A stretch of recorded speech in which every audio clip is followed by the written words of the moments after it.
Good evening, Sir Leo Arcayos. I am John Kyle Dianyora, and I'll be explaining about the dead reckoning, what is dead reckoning, and how to calculate it. So, una day, sir, is na ko'y mga script. Ako lang ikandaan nga na ko'y script para ma-explain na og tarong dili ko mag utal-utal ba. So, what is dead reckoning? Ang dead reckoning ay ang estimate ra.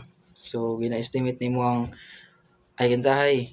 Gi-estimate nimo og diri nga barko padong didto. Gi-estimate nimo ang oras, unsa ka oras maabot.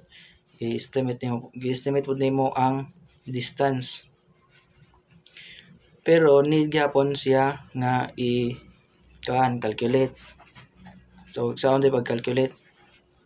For example, your vessel run on course 050 degrees at 1100 hours. Then your vessel speed is 14 knots.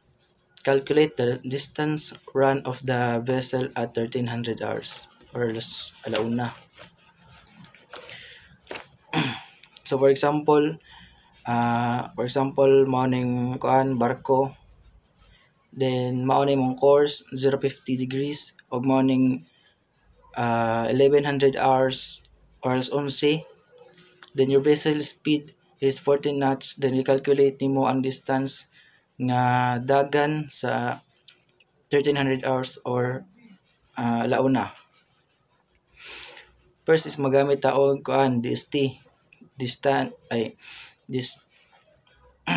speed, and time. First, i-calculate na to ang time.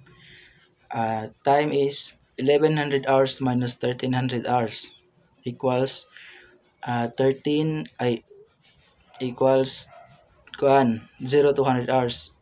I-divide mo na siya sa 60 equals 2 hours. Then atong speed is 14 knots and atong distance is 14 knots times 2 hours nga sa time gikan sa 2 hours nga time equals is 28 nautical mile distance at 1300 hours.